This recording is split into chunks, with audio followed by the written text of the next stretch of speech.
sahabat dan orang-orang yang senantiasa mengikuti jejak langkah beliau, mengikuti sunnah-sunnah beliau dari dahulu sekarang sampai akhir zaman.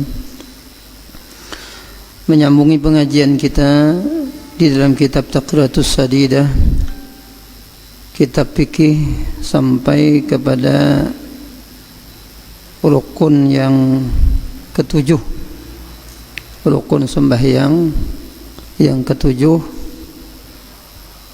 yaitu ar-ruknus sabi' as-sujudu marratain. Rukun yang ketujuh daripada rukun-rukun sembahyang yaitu sujud dua kali. Wa huwa lughatan at-tatamunu wal mailu wa qila al-khudu'u wa tazallulu. Menurut bahasa artinya merendahkan diri dan condong dan merendahkan diri, itu menurut bahasa. Wa syar'an, sedangkan menurut syara', menurut arti syar'i, wad'ul musalli jabhatahu ala musallahu, yaitu meletakkan dahi di atas tempat sujud. Itu artinya sujud menurut syar'i, yaitu meletakkan dahi di atas tempat sujud. Adapun syarat-syarat daripada sahnya sujud, di sini disebutkan ada 8. Yang pertama, syarat sah sujud itu rukun sebelumnya harus dipastikan dalam keadaan sah. Jadi rukun sebelumnya harus dipastikan dalam keadaan sah. Adapun jika dia ragu apakah rukun yang sebelumnya itu sudah digawi atau belum, atau ragu akan keabsahannya, maka harus kembali untuk melaksanakan lagi untuk memastikan hal tersebut. Kemudian syarat sahnya sujud yang kedua, tidak melakukan sujud dengan maksud yang lain. Jadi semata-mata niatnya itu sujud untuk sholat, bukan sujud dengan tujuan yang lain.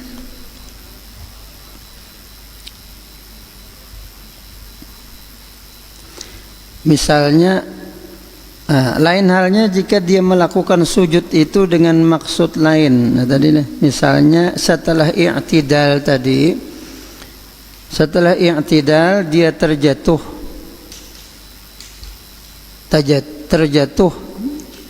tarabah, ya kita. Rabahnya itu seperti layaknya orang sujud jatuh tersungkur. Sami'allahu liman hamidah.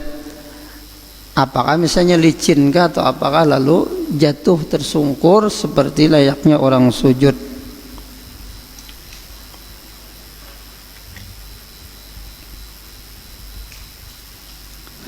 Lalu ia berpikir ketika jatuh tersungkur dalam keadaan sujud itu,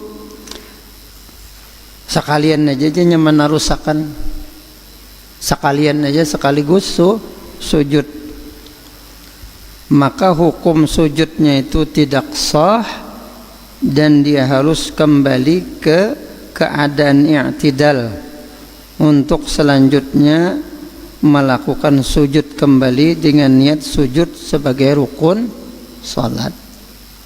Apalagi misalnya di juhung orang di belakang, juhung orang lalu talukub, langsung aja sujud kali-kali. Nah itu kada sah sujudnya, bangkit kembali, ulangi. Kenapa? Karena kada basing haja berniat sujud untuk sholat. Nah, jadi bahasa pulang naik, berdiri tegak, nah, kemudian lakukanlah sujud. Nah, lamunnya salajur menyelajur kada asik, itu tadi kada sah, bahasa pulang. Ya memang kada tahu lah, dikira bujur ya sudah, dikira sah ya sudah. Selajur menyelajur tadilah ditunjul orang atau kita jatuh sendiri umpamanya dalam keadaan tersungkur, dalam keadaan sujud tadi. Nah, sekaligus saya sujud. Nah, padahal itu kada sah sujudnya. Harus kembali dalam keadaan tegak sebagaimana i'tidal. Hanya sujud biasa. Nah, itu nang sah. Kemudian syarat yang ketiga, syarat sahnya sujud. Melaksanakan sujud dengan tumakninah. Jadi harus ada tumakninah, karena tumakninah itu termasuk daripada rukun juga. Lamunnya kada batu makninah, macam ayam mematuk, nah, langsung bangkit. Hanya kalau dilihatlah kayak orang yang macam ayam mematuk umpan. Nah itu kada sah sujudnya. Kenapa? Karena kada ada tumakninahnya di dalam sujud. Minimal tumakninah itu lamanya sekadar membaca tasbih 1 kali. Apa tasbih? Tasbih sujud subhana rabbiyal a'la. Atau tambahi lagi subhana rabbiyal a'la wa bihamdih. Nah, itu sekadar itulah tumakninah ngarannya. Apalagi sempat membaca 3 kali, maka tumakninah itu sempurna. Jadi minimal tumakninah tadi baca tasbih sekali. Kalau kada seperti itu, kayak ayam mematuk tadilah, kada sempat membaca subhana rabbiyal a'la tadi, nah, maka itu tidak dinamakan apa ngarannya tumakninah ngarannya. Artinya sujudnya kada sah.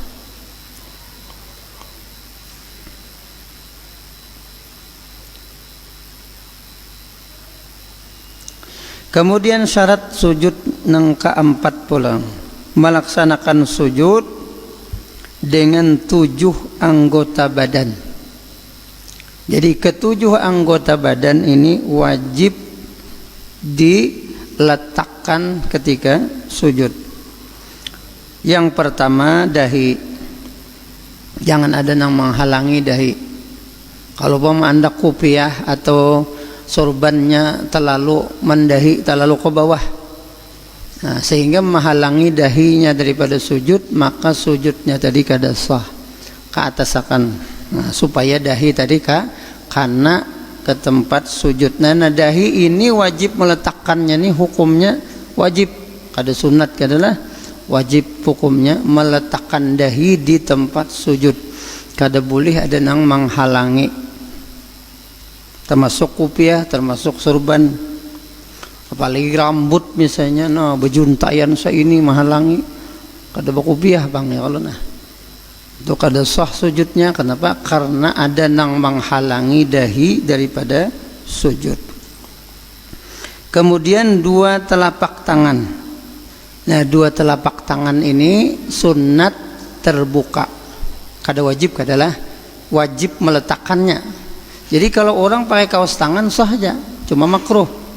Jadi sunat terbuka, sunat. Jadi wajib meletakkannya, wajib, terbukanya ini sunat. Kada sama dahi. Kalau dahi tadi wajib, kalau tangan ini sunat. Cuman wajib juga meletakkan keduanya. Jangan sampai misalnya sabuting aja, nah sujud, nah tangan ke sini sabuting. Kayak orang apa? Kayak orang begaru atau kayak orang 2 telapak tangan, kemudian 2 lutut. 2 lutut ini wajib tertutup. Nah, kalau pang mantang-mantang anggota 7 juga aja wajib terbuka, kada. Itu wajib diletakkan aja kedua-duanya, kecuali nang ada bisi lutut. Apanya misalnya 1 aja misalnya batisnya, nah itu kada wajib, 1 aja yang diletakkan. Kedua-duanya wajib diletakkan ketika sujud dan hukumnya wajib tertutup, jangan sampai terbuka 2 lututnya tadi. Kalau misalnya pakai celana robek-robek, nah ada kalau nang celana apa jen juga. Nah, lipes lah. Guru bari nyabat salawar lopes jasidin. Nah, itu berabit-rabit. Nah, itu jadi wajib tertutup kedua lutut tadi ketika sujud. Nyelamunnya kada tertutup terbuka itu bisa naik ke atas anunya tadi, bukaannya tadi, nah bertambah, jadi akibatnya apa? Terbuka aurat jadinya. Jadi dua lutut wajib meletakkannya dan wajib tertutup, artinya dibungkus dengan kain selawar atau gamis atau tape. Dan dua telapak kaki, maksudnya telapak kaki tadi ininya, nah ujungnya, dan itu sunat juga terbuka, sunat terbuka ujungnya nih. Jadi boleh aja kalau orang pakai kaos kaki, nah jadi boleh pakai kaos kaki karena hukumnya sunat dia terbuka ini tadilah. Tapi wajib meletakkannya ketika sujud, kada boleh diangkat. Nah kalau boleh diangkat.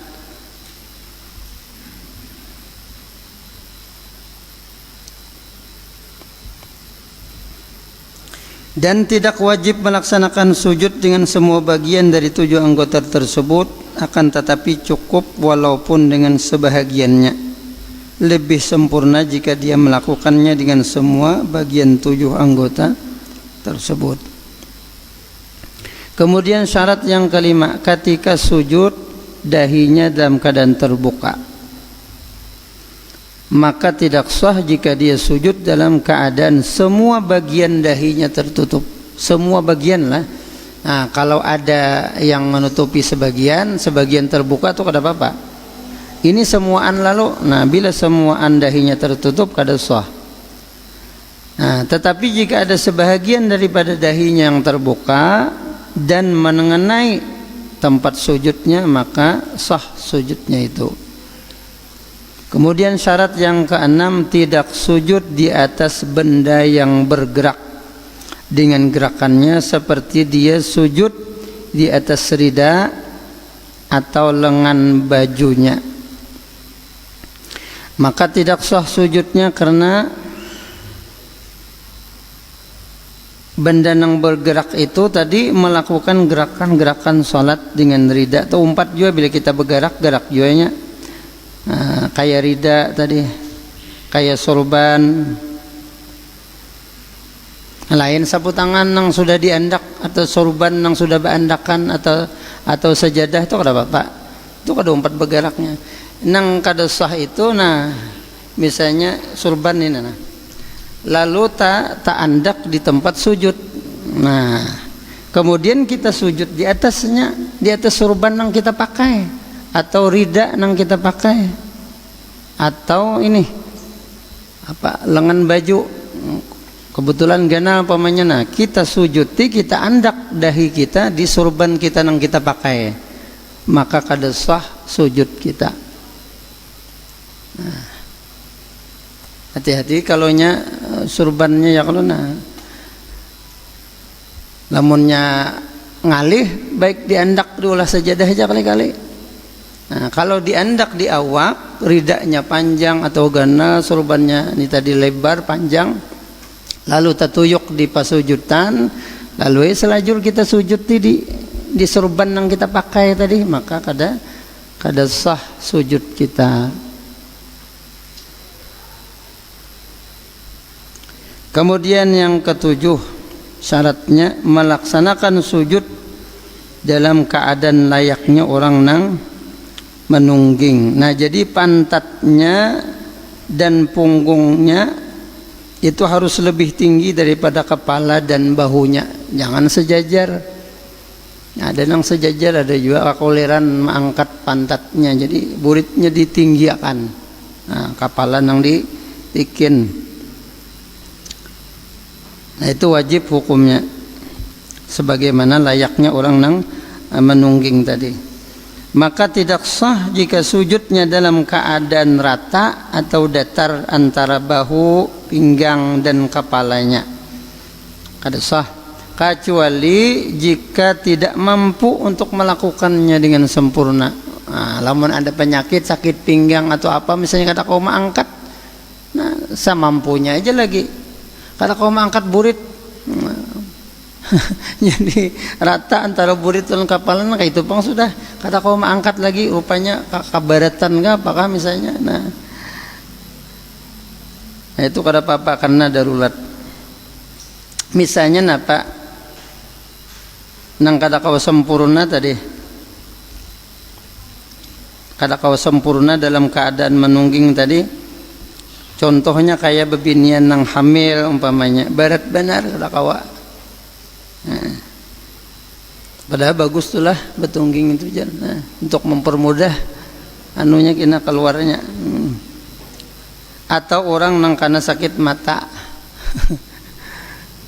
bilanya ditunggingakan benar matanya hendak tapacol umpamanya. Nah paksa dirata akan antara burit lawan kepala tadi, lamunnya ditunggingakan sakit benar matanya, itu darurat ngarannya.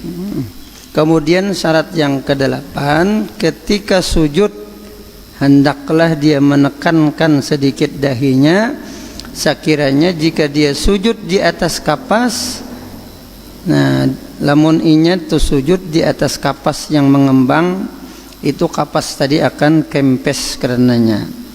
Nah jadi tidak cukup hanya dengan menempelkan dahi saja di atas tempat sujud, jadi ada tekanan sedikit. Nah jadi itu ditekan sujudnya, jangan bebayanya beandak aja. Itu diantara apa karanya tuh syarat daripada sahnya sujud. Adapun kesunahan yang ada di dalam sujud, nah, diantaranya meletakkan kedua lututnya dahulu, kemudian tangannya. Nah jadi ketika kita sujud itu, nah lintuhut dahulu. Ini sunat hukumnya. Jadi lutut dahulu. Nah, kecuali orang nang kada kawa lutut berdahulu. Contoh umpamanya orang lamak tuh kada kawa lutut berdahulu, paksanya tangan dulu berjangkau. Tangan dahulu. Nah, jadi sunat bagi kita dalam keadaan normal nang kawa aja tuh lintuhut berdahulu. Lintuhut dahulu akan. Sunat. Hanyar tangan. Nah, kemudian hanyar dahi. Jadi lutut dulu, dua tangan, kemudian dahi. Jadi dahi yang ketiga. Nah jadi dahi dan hidung bersamaan. Nah jadi dahi lawan hidung beimbay. Nah kadang nang dahi dulu hanya hidung kada. Jadi nang beimbay itu dahi lawan hidung. Pertama tadi dua lutut, kemudian dua tangan, hanyar dahi dan hidung. Itu sunat. Kemudian kesunahan yang kedua, meletakkan kedua tangannya waktu sujud dalam keadaan terbentang, tidak bergenggam. Artinya kada diganggam nang kayak ini. Nah boleh aja bangun beganggaman ini. Nah, mengikuti duit atau apa misalnya nang diikuti, nah, boleh aja, sah aja. Nah, cuman nang afdolnya kesunahannya direntangkan. Itu sunat, direntangkan, dan antara jari jemari tangan itu rapat. Nah jadi sunat direntangkan dan rapat, jangan direnggangkan nongko ini. Nah ini renggang karena. Nah jadi sunat rapat. Kemudian setelah itu mengarahkan ujung-ujung jari tangan ini ke arah kiblat. Jadi rapat dan mengarahkannya ke arah kiblat. Ini ada jepang nah arah ke sini misalnya, nah arah ke situ. Bebarang aja ngarannya nih, sahaja pas sujudnya kayak itu sahaja. Cuman nang abdalnya, nang sunnahnya kayak ini tadi, nah merentangkan dan jari jemari tadi ujung-ujungnya ke arah kiblat, ke jihad kiblat. Kemudian kesunahan yang ketiga bagi laki-laki. Nah ini bagi kita laki-laki disunnahkan untuk menjauhkan kedua tangannya dari sisi badannya. Sunat menjauhakan sedikit, jangan juga jauh benar berdapaan. Sunat menjauh. Dari kedua sisi badannya, dan menjauhkan perut dari kedua pahanya. Nah, jangan bertumpang parut lawan paha. Jadi parut lawan paha dijauhkan, jangan ditumpang. Jadi tangan dijauhkan, kemudian parut lawan paha dijauhkan juga. Ini bagi kita laki-laki. Dalam keadaan kedua lengan bawahnya tidak ditempelkan ke tanah atau ke lantai, akan tetapi diangkat. Nah, ini jangan ditempelkan, nah artinya diangkat juga nih. Ini ada juga nang ditempelkannya belokop kayak nang anjing itu, nah itunya. Jadi ya, diangkat. Sedangkan bagi babinian, bagi wanita itu sebaliknya. Nah, kalau babinian kebalikannya, jadi tangan keduanya dirapatakan, kedua lengannya dari sisi badannya dirapatakan. Nah, kemudian parut dan kedua pahanya juga dirapatakan juga. Ini bagi babinian. Serta tidak mengangkat lengan bawahnya karena hal itu lebih menutup aurat serta lekuk dan bentuk tubuhnya sehingga tidak tampak kepada orang yang melihatnya. Kemudian yang nomor 4 kesunahannya lagi dalam sujud, merenggangkan antara kedua kakinya ketika sujud dengan kadar 1 jengkal tangannya. Begitu pula antara kedua lututnya. Nah, sunat diranggangakan batis tenah sejengkal. Nya ada juga nang mbak anu kayak ini nah, berepat ada juga. Nah, bagi kita mazhab Syafi'i kayak itu beranggang. Nah, kalau bubuhannya yang sebelah itu berepatnya. Nah, itu perbedaan antara kita sembahyang kita lawan bubuhan yang sebelah.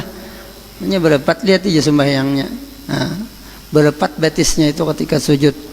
Nah, belain pada kita. Nah, cuman kada salah juga ini ada dasarnya juga, kita pun ada dasarnya juga. Sarah aja kita nang mumpati nang mana. Cuman kita tadi nangka inilah cara sebagaimana mazhab kita Syafi'iyah. Jadi ranggang kedua kaki kita ketika sujud itu nah. Jangan disampuk akan. Mun disampuk-akannya kada apa-apa juga pang lah. Nah, cuman sunnah merenggangakan tadi sekedar sejengkal, sekilan lah. Nah, sekilan. Begitu pula antara kedua lututnya. Lintut kayak itu juga sama dengan batis tadi. Kemudian yang nomor 5 kesunahannya lagi meletakkan kedua tangannya sejajar dengan bahunya. Nah, jadi sejajar dengan bahu. Lamunnya bahu itulah gugur. Andai kata bahu nita gugur, niscaya akan menimpa tangannya tadi. Nah, kedua tangannya tadi. Kemudian yang nomor 6 kesunahannya lagi menegakkan kedua kakinya dan mengarahkan ujung-ujung jarinya ke arah kiblat. Munyakawa adalah ujung jari ini nah ke arah kiblat. Kawa aja kalau lah, kecuali nang kita nang ada penyakit atau lastong atau apa kada kawa to nah bebayanya bandak aja. Lamun dilipat diarahkan ke kiblat sakit, itu kada. Jadi nang sempurnanya kesunahannya itu tadi mengarahkan ujung-ujung jari jemari kakinya tadi ke arah kiblat.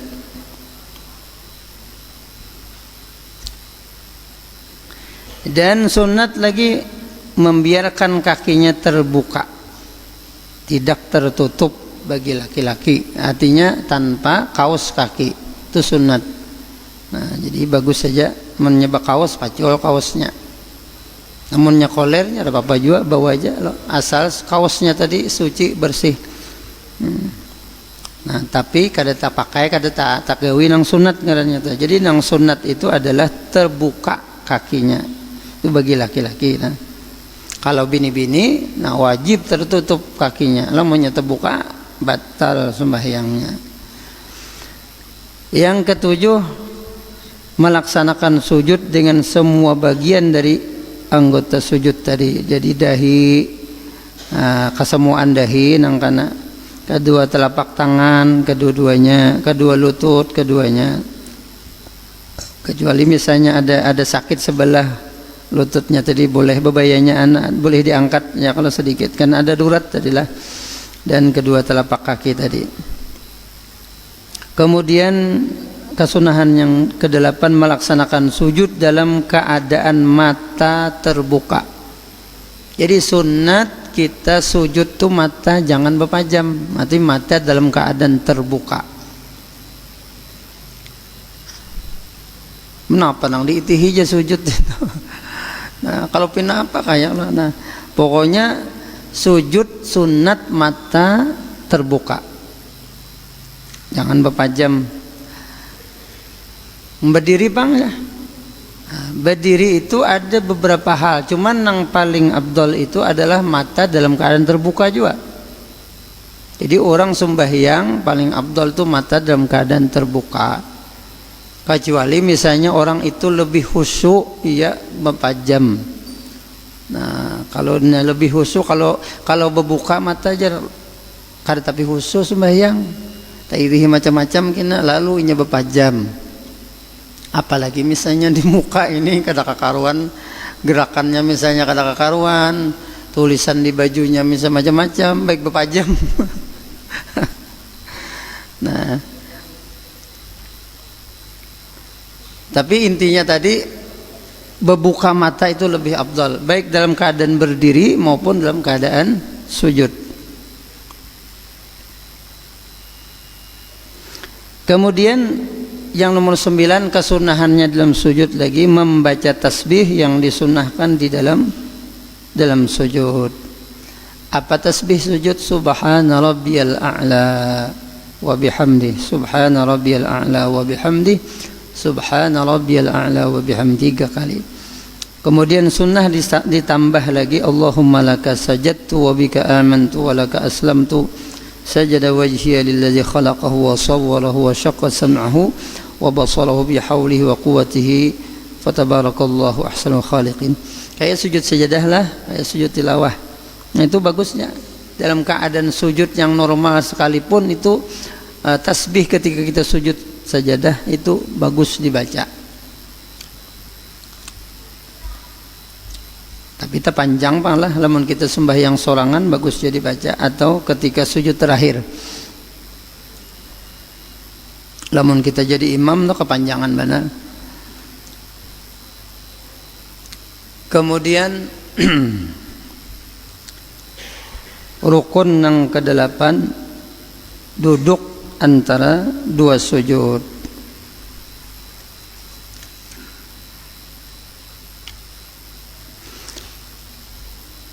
Duduk antara 2 sujud ini merupakan rukun yang pendek. Jadi rukun yang pendek yang ditetapkan oleh agama sebagai rukun untuk memisahkan antara 2 kali sujud. Jadi sujud pertama, kemudian duduk antara 2 sujud, kemudian sujud lagi. Jadi duduk antara 2 sujud ini fungsinya adalah untuk memisah antara 2 kali sujud tadi. Kemudian syarat-syarat sahnya duduk antara 2 sujud. Pertama, rukun sebelumnya dipastikan sudah sah. Jadi sujudnya tadi sudah sah. Kemudian syarat yang kedua, dia melakukannya tadi dengan niatan, maksudnya melaksanakan rukun. Duduk antara 2 sujud bukan dengan maksud lain. Takajud umpamanya, lalu tak duduk, nah itu ngarannya lain, kada berniat ngarannya. Atau ditarik orang no, tak duduk ditarik orang, nah itu bahasa pulang sujud. Kemudian yang ketiga, melaksanakan tumak ninah di antara duduk antara 2 sujud. Tumak ninahnya apa? Di antaranya membaca Rabbighfirli warhamni wajburni warzuqni wahdini wa'afini wa'afu anni, itu tadi.